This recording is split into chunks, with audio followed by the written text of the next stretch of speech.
Tributes have been pouring in for former Ghanaian President Jerry John Rawlings. The African Union Commission Chairman Moussa Faki Mahamat described him as a charismatic continental statesman. According to several Ghanaian media, he died Thursday morning at the Korle Bu University Hospital in Accra, where he had been admitted a week earlier. CGTN's Nabil Ahmed Rufai reports from Accra. The former president, Jerry John Rawlings, died on Thursday at the age of 73. According to a family member, he was receiving treatment for an undisclosed illness at the Korle Bu Teaching Hospital and had been there for almost a week. There has been outpouring of grief from Ghanaians on the news. I asked my brother 3 times, as Rawlings died, he said yes. So I was shocked that I heard that thing. I'm saddened by his death. Rawlings was a good president and loved people. It touches my heart that where he's gone. He has done enough for this country. We cannot talk about this country without Rawlings. Jerry John Rawlings led a military coup which overthrew the then government in Ghana in 1981. He later contested democratic elections in 1992 and won. He was in power for 8 years. Many Ghanaians say he was one of the most charismatic leaders the country has had. Nabil Ahmed Rufai, CGTN, Accra, Ghana. Let's now speak to Dr. Etse Sikanku, a political analyst from the Ghana Institute, who's joining us via Zoom. Dr. Sikanku, thank you for joining us on Africa Live. Now, some have said that Jerry Rawlings leaves a complicated legacy. How will Ghanaians remember him? A lot of Ghanaians are going to remember him as one of the longest serving leaders in the country. And so because of that, they are going to remember him as a former president who had a huge impact on the nation. He definitely was in power from 1982 to 92.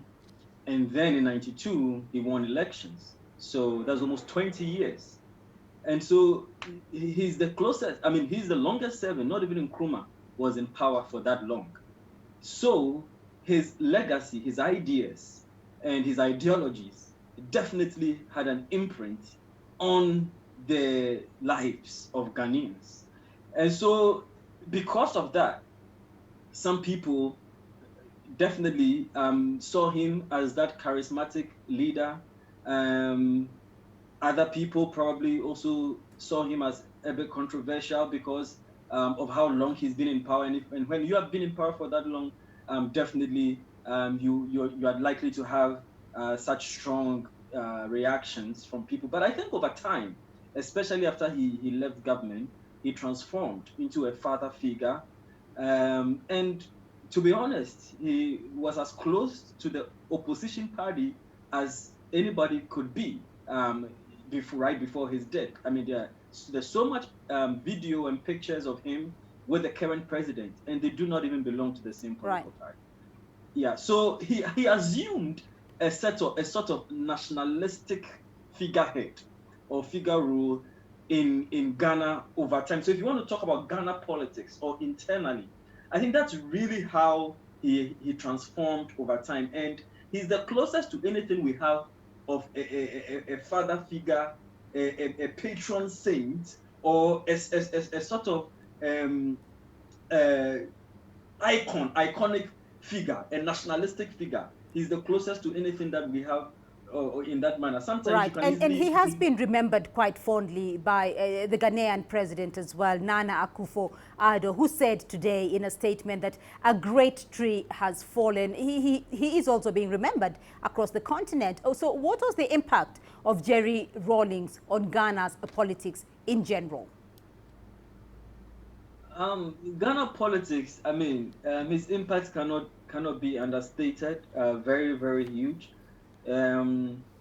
He started out with a lot of socialist interventions, and so people remember him for rural electrification. People remember him for the grassroots, the AFRC, the PAMSCAD, and for getting a lot of ordinary people involved in the political system. When we're doing the constitution, he said he didn't want it to be made up of just lawyers. He wanted farmers.